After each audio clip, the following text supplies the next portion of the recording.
Hello, everybody, and welcome back to yet another cracking edition of Hold My Beer, where we have no agenda at all. With me on the show again is Brent Spilkin and Rich Mulholland. Welcome back, guys. Oi. Good afternoon. So and once again, I'm not on my new fancy microphone. Again, you've caught me by surprise. One day soon. So the funny thing is, this wasn't Letting actually the this first. thing down. This is a professional show. We're supposed to be at Matt's level. We'll drag him along, kicking and screaming. I'm dragging this down as deliberately as I possibly can. No microphone. I'm in the car. There was no meeting request in my diary. Like, to hell with your professionalism. Yeah, excuses, Brent, whatever. You didn't want to be here, okay? So funny thing was, I woke up this morning, I was like, oh, cool, hold my beer. And I looked there and I saw Rich Mulholland cancel it. So then I dropped a WhatsApp to you guys and it's like, is this happening today or not? So I didn't expect to be here. Anyway, long story short, we forced Brent to fire a client and to be here instead. So well done, Brent. That's commitment. Pleasure. Hey. Anything for less cash flow, I think about these things. Okay, can we talk about the show with no intent? It's one of my highlights of my week. What's the highlight of your week? This show? What? Recording the show. I've never watched it, but I really enjoy chatting to you guys. So we got some critical feedback from the last show. Everyone was like, it wasn't as good as the first two. And I think I agree. I think we rambled on about a bunch of bullshit and we repeated a lot of the first episode. Possibly. Yeah. Apologies. Yes. Well, let's not do that. Let's not do that this time. Yes. No. Okay. I want to lead off. Do you remember where we left off last time? I want to talk to you about naming conventions and things like this and what I was thinking about. And I started from an observation that I reckon that what we all want to be is first name famous in a context.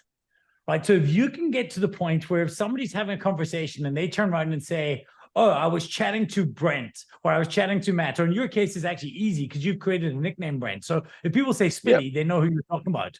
But I want to get to the point that if somebody, let's say within a context, right? And the idea is how big you can make that context. If I say to you, oh, I had Seth as one of the guest lecturers for Story to Stage, do you know who I'm talking about?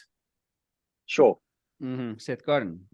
Right, exactly. So he is first name famous at that level. But at what level would I be first name? At what level would somebody turn around and say, hey, we had Rich on the show, and people would know it was me as opposed to somebody else. And that's where you want to get to, is you want to get to the point where you become synonymous within a context where the people like Elon is a great name because, it's an easy one to remember. So nobody has to say Elon Musk.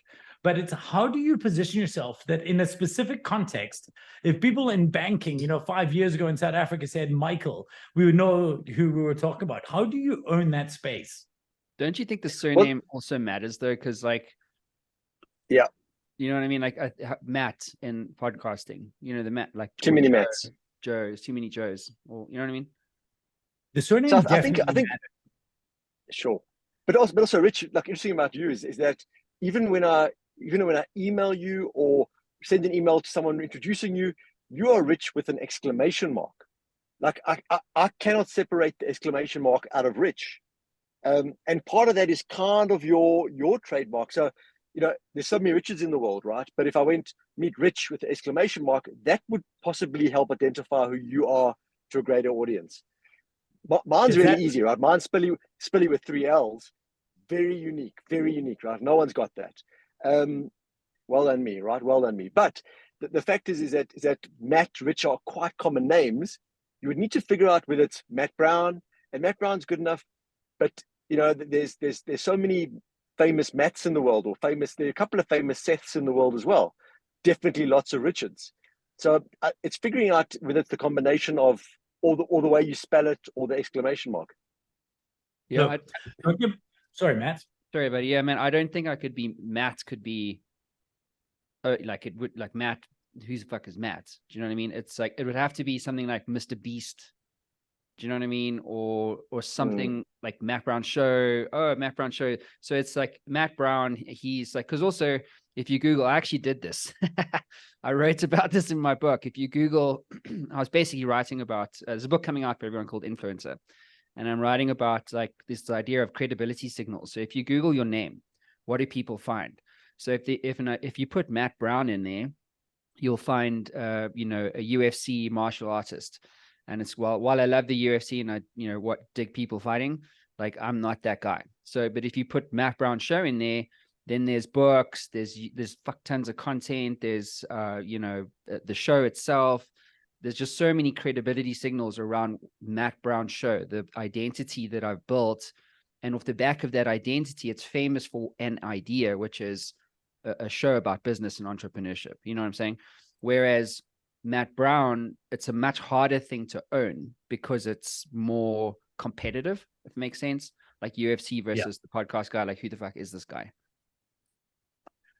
So I think I wasn't clear in the way I explained it. I'm not suggesting for a single second that we should try and build brands with first names.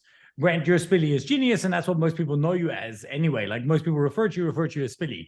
It's only people who've known you for like 20 years, so refer to you as Brent. What I'm saying is in every context, right? So at home, in your home, if somebody turns around in your family and says, oh, Matt got here, nobody needs you to say, oh, Matt who? They would always know, oh, Matt. In my company, even though there's two Richards, if they say Rich, they kind of mean me. Otherwise, they'll say Rich Berg, because just because it's my business, I tend to be the rich. And the idea is you want to own as much of that. If your name can influence as broad a space as possible, you win. So the idea is, how do I increase the radius of my first name basis? So, you know, and what level in people were having a conversation maybe around presentations in South Africa or on a, you know, on a podcast, and they were speaking about maybe public speakers in the South African context. And somebody said, oh, we had Rich speak last month.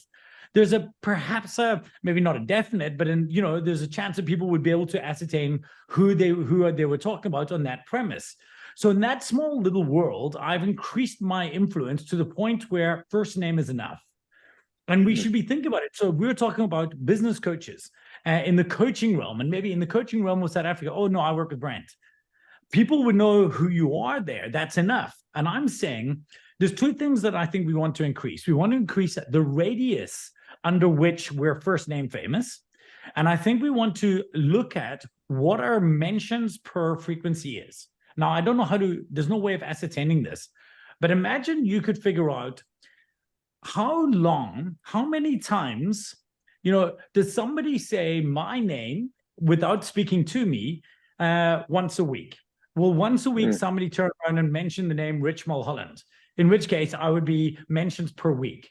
Or would somebody mention it once a day, mentions per day? If you look at Elon Musk, he's probably mentions per second. A few years ago, Donald Trump, 100 mentions per second. So how do you increase your relevance? By increasing the likelihood of somebody to mention you. So you want to increase the frequency and the reach or radius of your influence. Okay, why? Why do we want this? Like you said we should do this. Why? No. I think it's a good yardstick of the influence you're having. And I guess this is, you know, relevant to Matt's new book as well, Influencer, because you want to own a domain, right? You want to be seen as a domain expert in certain ways. And if you can do that by being the one that is referred to more often. So there's an intersection between how often you're referred to and how relevant you are in the world today. And as your referred to amount, you know, the distance grows, so mentions per month, that means your relevance has come down. So or do you disagree? I think no. I like this. I tell you where I see practically what this could do for me, right? And I'm thinking specifically for my business in particular. So I have this theory which I've mostly proven, but I haven't actually documented, is that most of my business today is referral based. And when people are referred to me, they have heard about me from two independent sources in a certain period of time, and they have a need, right? So it's someone's looking for a coach, and Rich says, hey, you should speak to Spilly. And Matt tells the same person, oh, yeah, you should speak to Spilly. And they don't know that Rich and Matt know each other, because you probably often don't. That's when I get the referral. The conversion is that. So you can measure based on the number of people reaching out to you as a business owner. If that increases, that means that your rate of mentions per day, week, month is increasing with the volume of inbound inquiries that you're possibly getting. So like, I think that from a practical perspective for a business like mine, that would make a lot of sense. The broader I can get, the more likely people will speak about me, the more likely two people will tell a third person. It's a diamond, right? I'm at the bottom, two people left and right, clients at the top. The more regularly that would happen. So there is something around like the networking effect, the impact that would have on a business potentially, right? But I suppose it's about what you're trying to achieve. I like the visualization, Rich, of broaden the radius, but thin. I want that circle to be incredibly thin and niche. So like, I want to be known as the business coach for a particular industry within South Africa and the East Coast of the States, for argument's sake. Very, very niched, but a broad radius, as opposed to a fat radius being generic business coach. So you can almost niche that as well. Wide, but very thin. So you'd be very wide, public speaker or presentation. Right. So the broader, this is my challenge. The more topics I talk about, the harder my growth reach potential is. So if I want to be, because there's got to be something definitive. If I want to be known around the world, you can't be known around the world for 20 things at the same time. So, there is this tension between what do I want to be known for and how big do I want to be known? So you got to be narrow in some way. So if you're saying, coaching and South Africa, that's a very, very specific thing. If you said coaching and South Africa and agency owners, you've really, really sliced it down. Now it's impossible for people not to mention you. And I think that's where you want to get to. A few years ago, Missing Link's victory condition Don and I came up with was to be the worst kept secret. And our goal was that if we did a search on Twitter or LinkedIn or Facebook in South Africa, we wanted that in any mention, in any post where somebody was looking for help in presentations, somebody in the comments should have mentioned either one of our names or Missing Link. And that was our goal. Yeah. And that's a very good influence data point, right? So the other thing, I was thinking about Brené Brown. So she got really famous for this idea of vulnerability. So she did this TED talk, and then even, her husband was like, he's going to give a shit about a talk about vulnerability. Are you serious?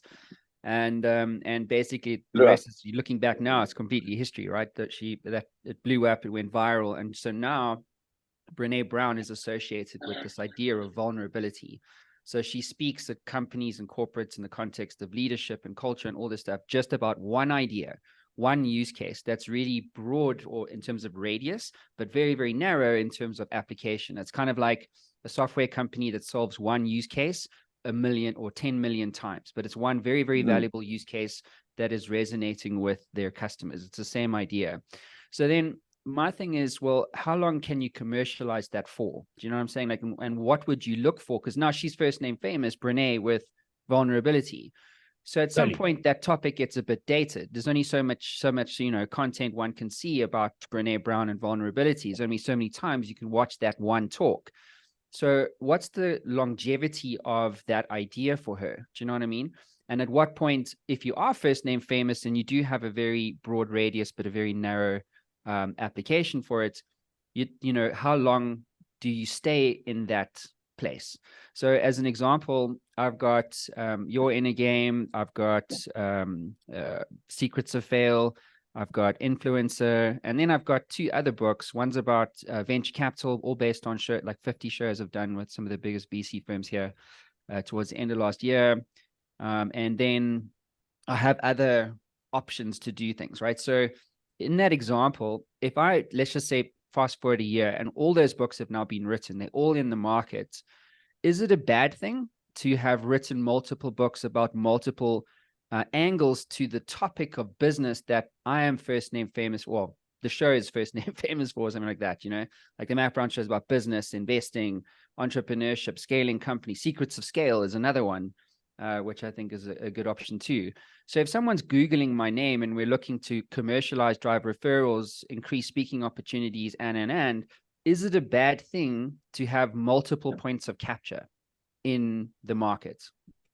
I think they're different things, because you're selling a service behind this all right? Where Brene Brown, as an individual, think about how many corporates there are in the world, or organizations and associations and institutes that would go, we'll pay her, I don't know what she charges, $100,000, whatever the number is, right?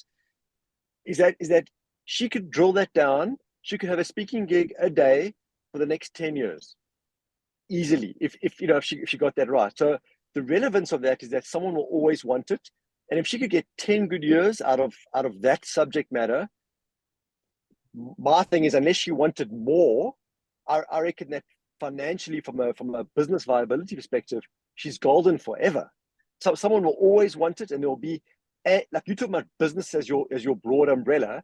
Within vulnerability, there's vulnerability in teams, there's vulnerability in individuals, there's vulnerability as your brand as a business, there's vulnerability in terms of the communication styles. So you can also use that as an umbrella, and then find subtopics to become like experts on that you can use in perpetuity.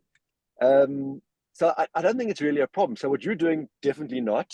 Brene Brown, I don't know much. I've seen the talk. I know nothing more that she does. But my gut says that from a business perspective, her doing public speaking or workshops or facilitations, I'm not sure what she does, she's fine forever. Like, it won't be a problem. So there's two things. When we work with speakers, we always say to them that you can always very, very easily go further down.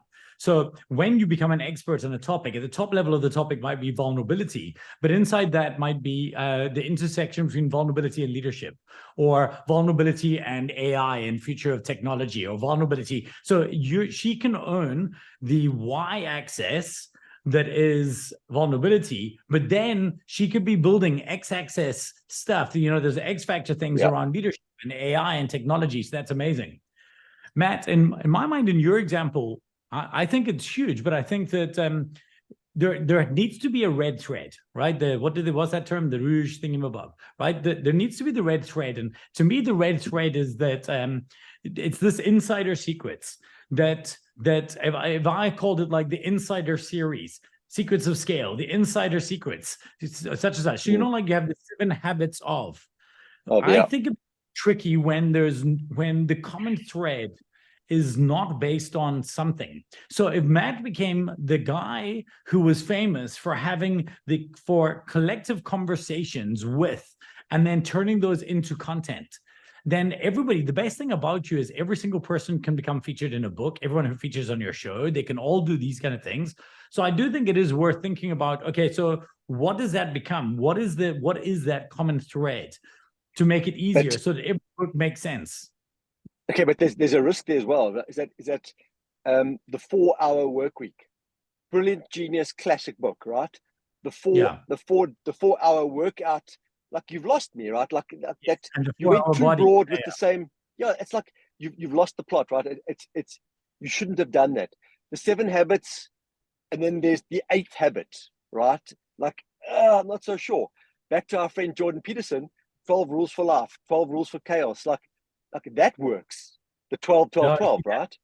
Well, that doesn't work for me, because I always find so same with the 4-hour work week, I don't like the idea of it being tied to a number, because as soon as they said the 4-hour work week or the 4-hour body, it no longer made sense. If it's 7 habits for highly successful people, and then there's also 7 habits for best running businesses, I'm saying it doesn't make sense to me that there's still 7. Like 7. In fact, when he said there's 8, because then I started thinking, okay, either there was 5 and you found another 2, or there was 10 and you cut 3 of them out. I'm saying in Matt's thing is that Matt has insider level conversations, and Matt's superpower is getting the secrets from the influential people he speaks to. And so Matt's job is, and that's what his whole thing is my job is to go in there and to get the secrets of such and such. And secrets. to unpack the secrets. And that's his superpower, is getting those secrets and then finding the link, because all those secrets are islands. But the problem with most of these podcasts is they're little islands of anecdotal information. What Matt is doing is saying, what are the common denominators in all of these things? And what are the aha moments? And how can he turn that into, oh, hold on a second. It turns out they're saying different things, but there's underlying ideas. And so if Matt can own that, I think that's what his positioning is. So like secrets of scale, secrets of venture capital, secrets of fail. Secrets of fail. Yeah. Yeah. Okay. Yeah. Okay. So I just want to segue two things here. Firstly, every time someone walks past my window, because I'm in Johannesburg, I think I'm getting hijacked. So I panic every 5 seconds. I didn't want to say anything. The second thing, I know, it freaks me out. And then the second thing is, I want to unwind, Rich, the rouge something another. I have never heard that. Like, I know silver linings. What is the common thread? Maybe Matt can type away here. I know what a common thread is, but I've never heard the French term of the le rouge, la thingamajig is what he said. What is that? Yeah, it's called the red thread. There's a term from it. Le fil rouge. Le F-I-L and then rouge. Yeah. And let me just tell you where it's from. Le fil rouge. Okay, you guys carry on talking while I'm looking this up, and I'll tell you guys in a second. Okay. Well, Matt, the one thing that I do... While I'm talking about names, I want to debate two things. One, I want to land that I think that the word entrepreneurship is too broad, and we need better names within the category of entrepreneurship. And the other is I want to know where we came up with Hold My Beer as the only non-drinker on the call. But anyway, carry on. But I also think that the one topic that Matt, that you floated, which I want to talk about, is this belonging, this sense of belonging or belonging. And you literally sent like, I want to talk about belonging in the WhatsApp. Like that was the dump. And for some reason, it's got me thinking about where you belong, how you belong, do you want to belong, what does it take to belong, and I'm wondering whether, and we can have this conversation, but I'm wondering whether it's got to do with belonging to Denver, belonging to the Americans, or belonging to a society. Like, I'm curious to know what it was that prompted you to say that, because it's something that has been possibly floating in my little subterranean brain here for quite some time. Okay, cool. So Rich, did you come up with, did you find the thing? Yeah, so it comes from, it's a French metaphor for, literally means red thread, which is the guiding thread. And I guess it's not silver lining, it's the common thing that holds everything together, that red thread that holds everything together. A guiding idea, recurring element that ensures the coherence and consistency of a set, story, discussion, or presentation by serving as the frame of reference, but not necessarily related to the other elements. So the red thread for Matt is the conversations he has. Right? That's the thing that holds it together. What they say in those conversations, it could be to do with scaling a business. It could be to do with dealing with, it could be to do with innovation. But the red thread is that he's having conversations with these people. And so that's that underlying thing that you always know you're getting. Rich, if I had to start a missing link opposition, which I never would, obviously, I would call it the red thread. I think it's genius. It's got to do with like how you tell the story. It holds everything together. There's like it's a great narrative, hey? Yeah. So then I think I should change the name of influencer to Secrets of Influence. Don't you think? Yeah. Yes. Straight away. What were the other books? What were the other books called? Secrets of Scale, Secrets of Fail. Yeah, Secrets of Scale, Secrets of Fail, Secrets of Venture Capital, stuff like that. Yeah. I think it works. Yeah, because potentially have a look at it, but it is quite nice. And the unpacking of the whole thing is, hi, my name is Matt Brown. My superpower is getting business leaders to tell me the secrets that they have used, and then to join the dots between all the, to be the red thread between the secrets of individual businesses and the secrets that will take your business to the next level. I want to create a series across a number of topics, and whatever excites you at the moment, you could do the secrets of by inviting guests on and getting them to tell you the secrets. And it could also become a really cool thing. Guys, that's the rule. You come on my show, I want you to give me one of the secrets. You got to tell me something that you haven't told somebody else about that you're excited about. Yeah. The trick is to commercialize that, because I always find like I'm thinking about, okay, so let's say you do 4 or 5 of these things. Do you build communities around each idea? Do you have one large community around secrets so that you can become a better blah, blah?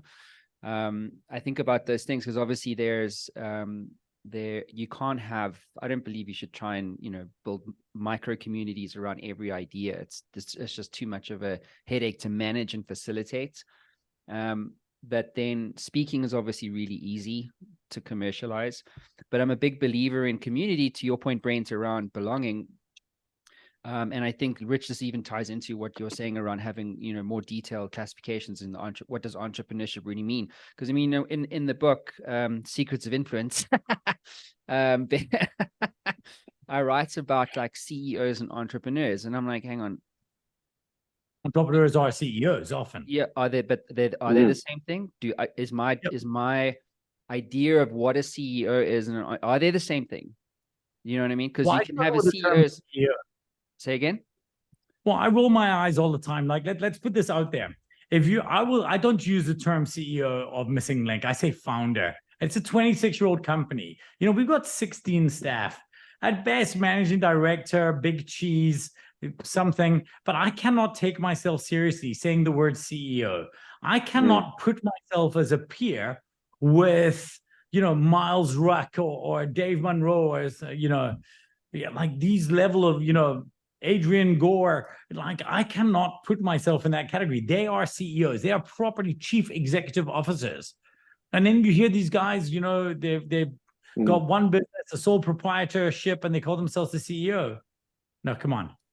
What do you feel about that? Or am I being judgmental? So I agree with you. And I don't believe if you Wikipedia, they would say that CEOs are of a certain headcount or size. So that is a scale size conversation we're having. But what's interesting around that is that when I talk about to my clients around the title, so besides the fact that what's the value of title, CEO sets a strategy, is the face of the organization, and is the custodian of culture. The MD executes on the CEO strategy. So I think that if the title talks to what you do in the business, so if you were like, I set the strategy, I'm the face of the business, I own culture, and I have an MD that takes this thinking and makes it happen, then actually you do tick the CEO box. I get the fact that it's tough to go, well, this guy's got a 200,000 man business and I'm a 15-man business. Can we even be the similar? But maybe it's got to do with what the title means you do in the business versus the size of the business. First of all, I think you described CEO and COO there in my mind. I actually quite like the EOS visionary and integrator as the model for those two. Yeah, Rocket Fuel. Great book. Yeah. If you've not checked out Rocket Fuel, you can do the quiz. Am I a visionary or am I an integrator? And their argument is that the best business in the world have at the top of them, like Walt Disney was a visionary, but you never have heard of Walt Disney if it wasn't for, Bob his Disney, who was the integrator. His brother, whose name I can't remember. McDonald's, Ray Kroc was the visionary, but you would not have heard of McDonald's if it wasn't for, the other guy. It's always the other guy. Yeah. Whatever. Yeah. So I spoke to my co-founder, ChatGPT. Said, what is the difference between a CEO and an entrepreneur? Okay, so a role within a company, and then there's ownership or whatever. So I'm just going to do role for the purposes of today. But a CEO is typically a high-ranking executive within an established company or organization. They are responsible for overseeing the day-to-day operations, setting and executing the company's strategic goals, managing resources, and reporting to the board of directors or shareholders. Entrepreneur, however, is an individual who initiates, develops, and manages a new business or startup. Entrepreneurs are often the founders of their companies and are responsible for creating and building the business from the ground up.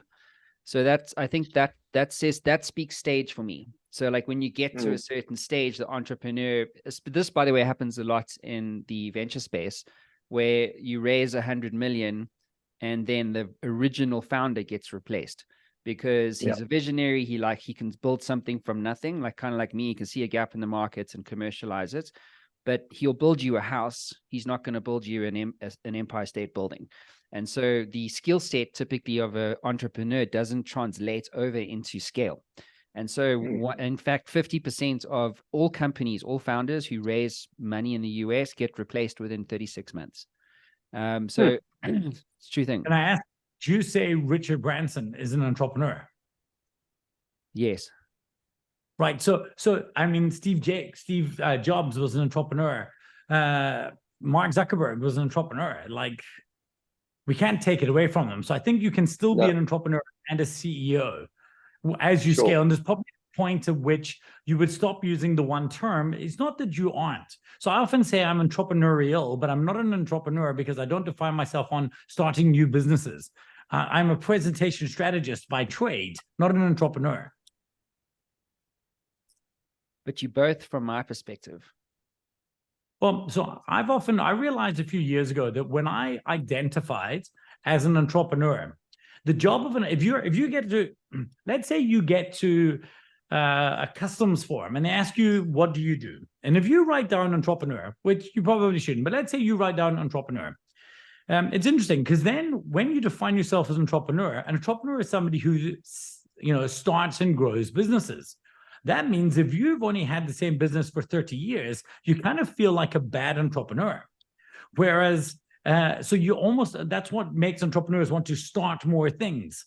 Whereas when I realized, wait a minute, I was an entrepreneur because I started Missing Link. And then I started a whole bunch of other businesses because I got distracted by this role entrepreneur. And then I realized, wait a minute, I'm a presentation specialist. That's what I am. I'm entrepreneurial by thinking, but not by title.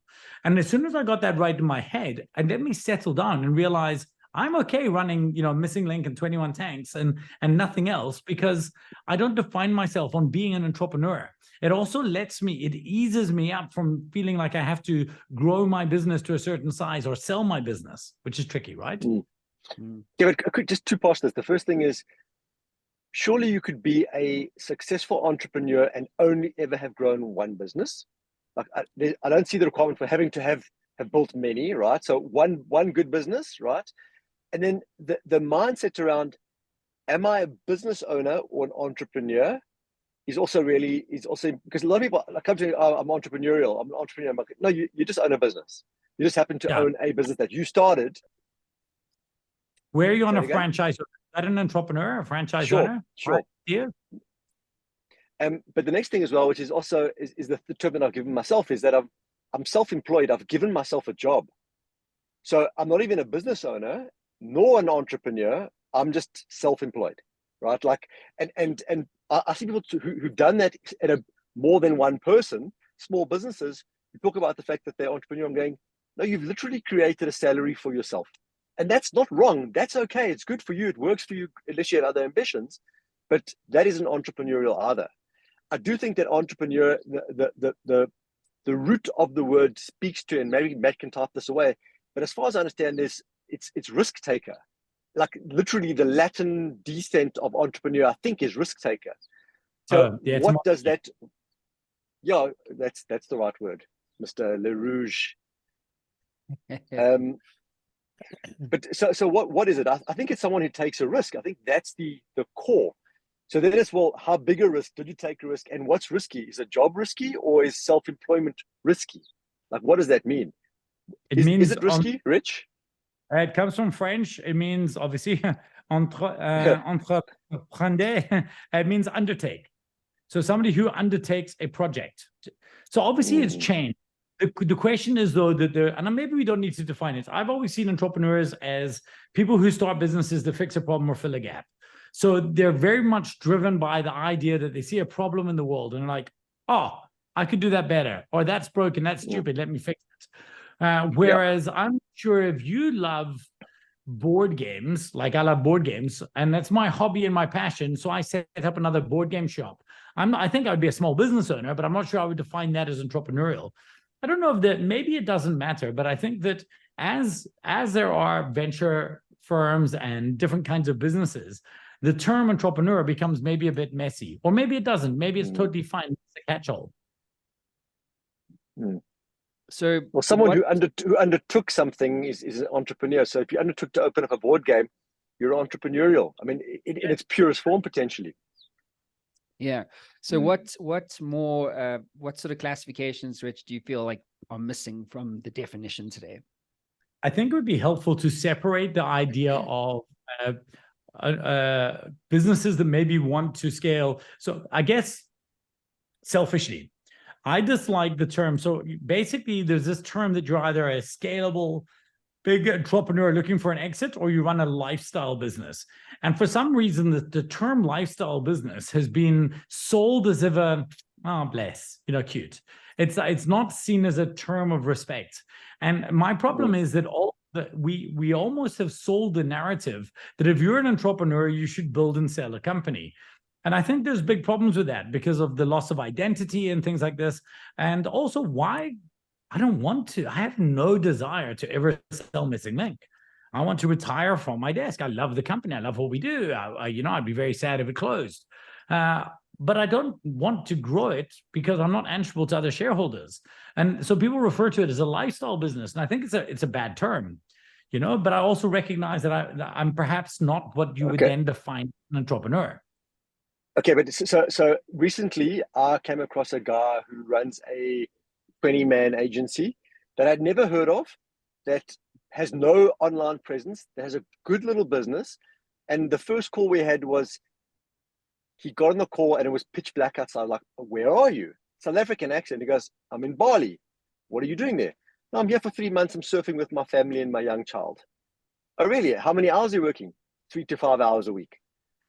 That man has built a lifestyle business, right? It's a business that allows him to genuinely enjoy his life, and he's not working.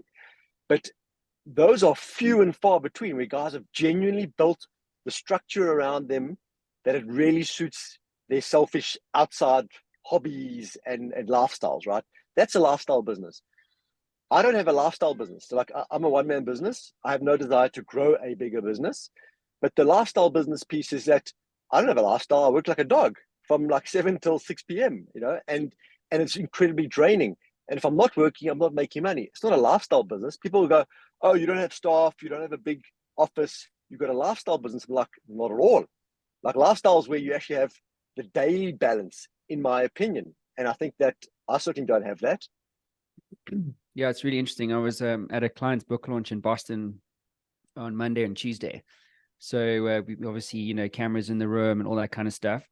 And basically my client, Simon, he's like, is the video done yet? And I'm like, well, it's not, it's like, yes, I've got it on 3 different cameras, but, we need time to post-produce a thing. So he goes, well, my mentor Visa's asked, he says, like, he's from Slovakia. And he said, just send the video link as soon as possible, because you push it out on all his networks. So then he shows me his phone, and this guy Visa is a Serbian oligarch, and he's standing next to Leonardo DiCaprio. Okay, like, it's hardcore shit. Like, Simon's networks are fucking unreal. He's going to run for the governor of Massachusetts once he IPOs his company. That's what he wants to do. Anyway. So, and he was telling me the story afterwards. He said, what Haiku does, that Simon's company, is really quite hard. It's difficult to do what they do. It's very technology driven, super complicated, whatever. But he was telling me about a guy who's in his forum, in his network, who's based out in the UK. And he said, this guy's got more money than I'll ever have. He's just beyond wealthy. And his business is the most simple business in the world. He distributes turnips.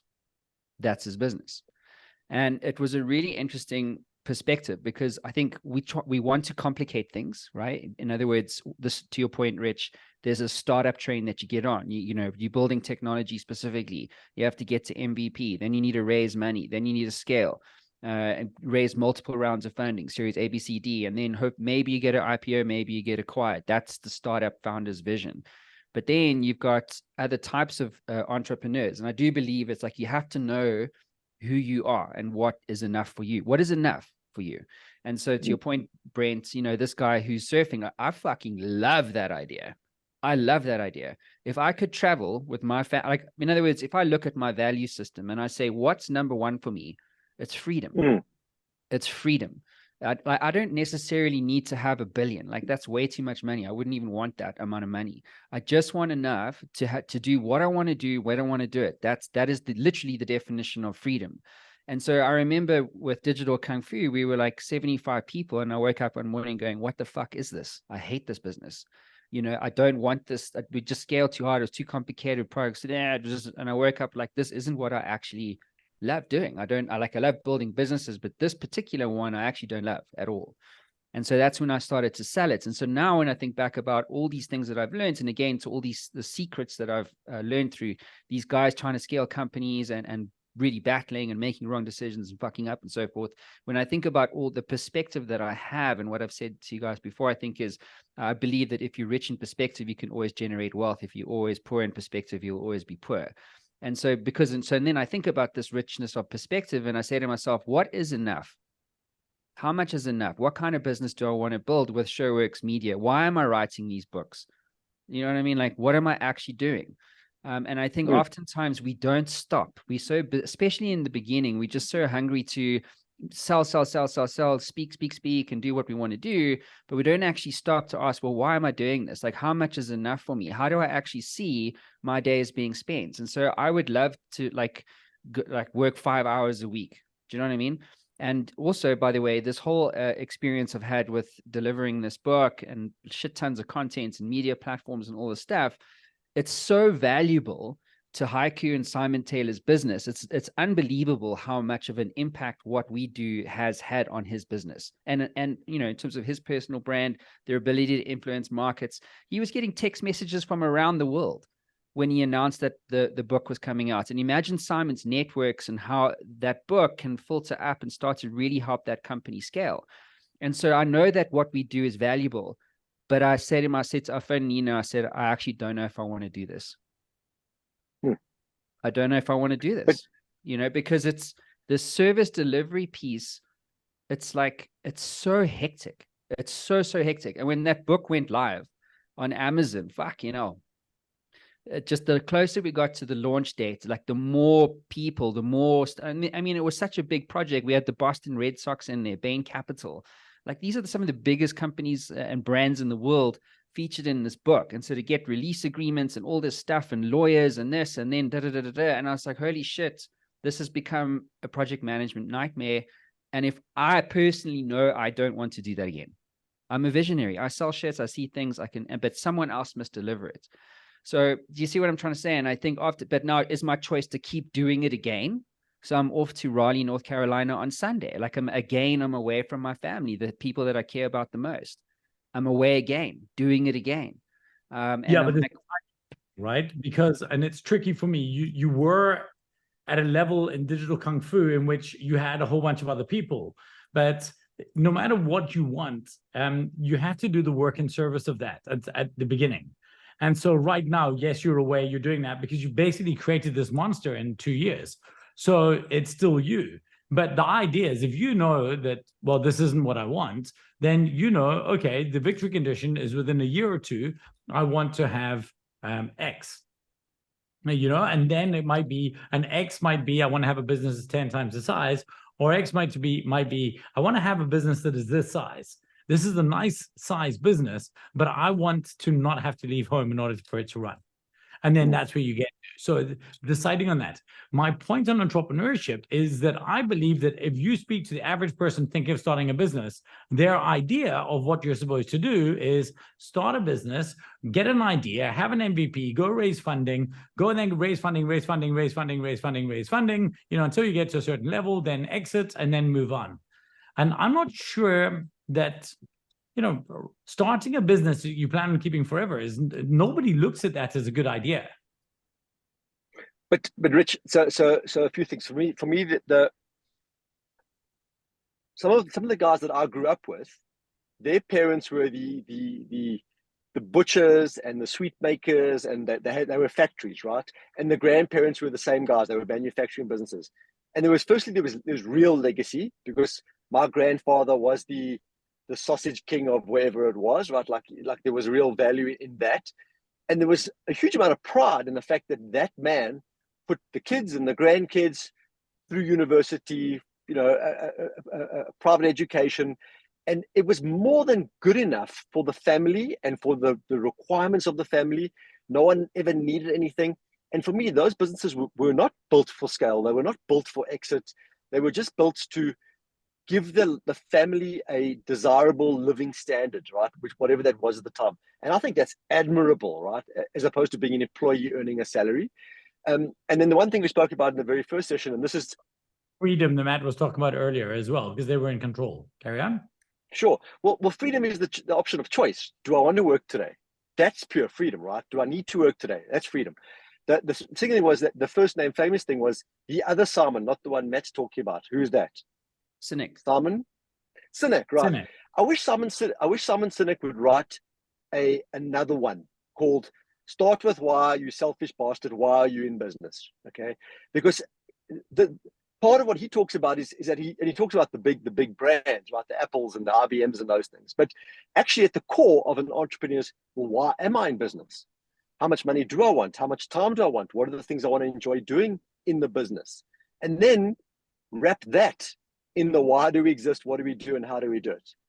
I think I come back this often when I'm coaching new clients, and I'm going, well, what do you actually want? Not what do you think the market's telling you want, not what your ex-wife or your ex-boss or your ex-partner is telling you. What the hell do you want? And let's build the business that serves you selfishly.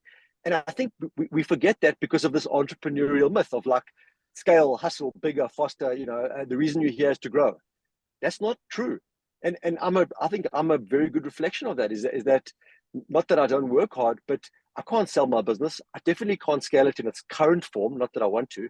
But it's what I want. It gives me what I want. It gives me stimulation, income, a level of option. So option means that I could not work tomorrow. I won't make money, but I could turn it off. No problem. That gives me a sense of freedom. So are you building the business that you really want for yourself? And then decide on size and complexity, for sure. Yeah, I love that. But people need to define that for themselves. And you know what? It's amazing when you start, if you're just beginning and you're young, it's first time, why not try and shoot for the moon and build, something massive? You may just find that it gets in the way of your life. And, I remember in my first marriage, basically having fights with my ex the whole time and saying to her, but I'm building this business for you. I'm doing this for you. And she said all the time, no, you're not. We don't want this. We want you home at night. And I never believed her, but now I do. I never believed. I believed that she said, you think you're telling us you're doing this for us, but that's not what we want. We want you at home at nights and weekends and things like this. So you're doing this for you. And I didn't believe that, but now I know I was. And it was my drive for ego and personal growth. And I was using them as an excuse. Oh, I'm doing this for my family. But it turns out, and I see this from my parents, because I didn't grow up, I don't know about you guys, I didn't grow up with like super wealthy parents. Well, I know about you, Brent, but I like very regular family, and it was amazing. So I know that you don't need millions in the bank to bring up your kids. We're all super close. But the interesting around that as well is that you and I are similar. We're all similar age, right? Is that I landed up in my business by mistake, my first business, and that thing grew to let's call it a 400 man in the ballpark business. But that was through my 20s, and I was single. And I do not believe that if I was married, I would have had the freedom or luxury to work 6.5 days a week, work through Decembers. Like the compromise that you're going to make if you're in a family to grow a big business, make no mistakes. If you want to grow a big business and you're in that relationship and you've got young kids, something is going to give. I do not see people growing big businesses without compromise. Friends, health, family. But look at Matt. Matt, you basically started Digital Kung Fu and your family very close to each other. It was basically the same. It's basically the same time. I mean, I wrote about this in my first book. It was 20. It was like 20. So Frank was born January 2015. And I was like, well, I was basically using a lot of drugs and alcohol. We had crippling debts. There was just no way out. And then when my son was born, I was like, and you know what? He said this to me really well. He said, it's Chris Lockhead. So Chris Lockhead he's like the godfather of category design. Been on his show, he's been on my show a few times. You know, he's written 12. Like the guy's just ridiculous. But from an influencer perspective, he is first name famous by all accounts. And he said to me, you know what, entrepreneurship sometimes isn't a way up, it's a way out. And when he said that to me, and you know, also the show was really instrumental because I kind of got over my own fear of failure, because previously I had built businesses, I had a number of companies, and they'd all failed. Like I sold my first one when I was in my 20s, a record label, but then all the others failed, and it just fucking hit my confidence. And I remember Alon Reyes also said to me, you know what, Matt, when a business dies, it's just the business that dies. You didn't die with that business. And when he said that, it's like little like, you know, things like that people say in part, like there's no such thing as an idle conversation. But over time and with the show, it started to really give me self-belief again. And then I was like, cool, well, it's a way out for me. You know, this train I'm on, it's not going to sustain. So like, I'm going to lose everything, literally everything. My wife, my family, you know, my sense of meaning and purpose and all this shit. And I needed to, it was time to jump, you know, again. And then, you know, one thing just led to another, and the show was huge in terms of helping me scale my company and that kind of thing. And so when I look back on that whole experience, for me, it was always a way out. It always has been. So that's why I say, like, I don't want a big business. I want, if it is a big business, it must have a very small team. And I shared this one thing also, like, I have this new thing called the team lunch rule. So if you can't have your whole team at your house for lunch, it's too big. So that's kind of, you know, my thing. Single pizza. If you can't feed, who was it at Facebook? If you can't feed your entire, like one business team on a single pizza, the team's got too big. Yeah, it's Google. Yeah, it's Google. Yeah.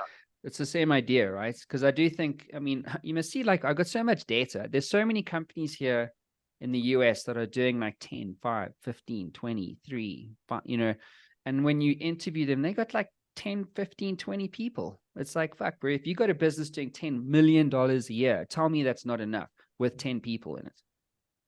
Stonemeyer again, hero business. I think the last time I saw his numbers, because he does a kind of sheets, very, very transparent business. I think it was $80 million he was doing, 3.5 people. I always love this story because 3.5. The one person's in a half day, but don't forget them. But like that to me is a tiny epic business, right? And it's not just epic in size; it's epic in that they're doing really, really cool shit. Yeah, so I reckon if he wouldn't care if his business went to 10 million tomorrow, it's not going to change his life. He goes out and he plays disc golf and takes photos of his cats. Like if you search for Jamie Stegmaier, he absolutely comes across like how he is. And that guy is my hero. That is my life goal, to be more like Jamie Stegmaier, where he's just built a business in a niche that he loves, doing very, very specific things with a really, really small team, really, really, really well. And I think we do great work, but I don't think we do great work really well in terms of running it as a business and mechanizing it like he does. Rich, we had a conversation a while back about the $1 million one-man business. It's a book. Can't remember the bloody author. And that stuck with me because I'm a one-man business. And I was like, if I as a one-man business could do $1 million on my own, like, why would you need more? Like that is more than enough for a small family one-man business, right? And there were so many examples of that. So it's doable. And again, for me, that would be the top end. If I could do $1 million a year, I'd be more than happy with that, selling my hours, right? Like that's mind-blowing. So it's doable, but again, it goes back to what do you want? And sometimes I think that you almost have to aggressively be stupid in your youth to try and grow something, because if it works, wonderful, it changes your life. If it doesn't work, it gives you perspective. You'll never regret not trying, right? Is that saying? So I think if you're young, shoot the lights out, buddy, go for it, right? When you get older, you realize that maybe you don't need so much. Your number probably decreases as the older you get in terms of what the number is, right? Well, the stakes are lower when you're younger. And the two forces are that the stakes are lower and you have delusional self-belief. And the superpower and a long runway and delusional self-belief are just wonderful.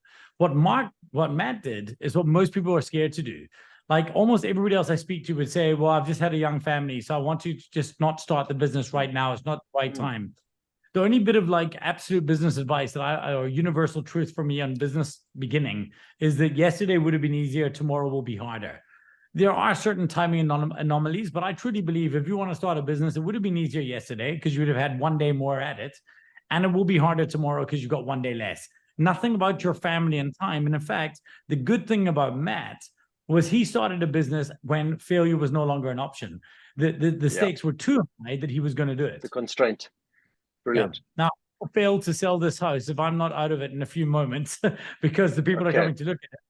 But can I ask everybody, because, you know, I take to heart, Brent, what you said when we started, that it wasn't as good. And I've obviously got an idea trap that I'm running with our ideas. We want to get to Matt's topic on belief and stuff, belonging next time, certainly. And we still got some stuff from you. But I would love to ask, if you're watching this right now, if you had a topic or an angle or a counter narrative you would like us to address, that you would like us to almost attack and play with and throw around, that's what we want to do in this show. We want to take ideas and then find multiple narratives on them until we land on something that makes sense, find that red thread, so to speak. So if you have something that you'd like to submit to us, I'd really, really love it. If you could challenge us with a topic, that would be amazing. I'm looking at you, Wolfish. I've got an ask as well. Can we please make sure that the next time we do this, that it's in our calendar, that we prepare for it, that I'm not sitting in a parking lot somewhere? It's been in your calendar for weeks. I'm joking. It was in mine. All right. All right, guys. Okay. Thanks, everybody. It's great chatting to you guys. Good. See you again soon. All right. Ciao. Love you lots. Bye. Cheers, guys. Bye.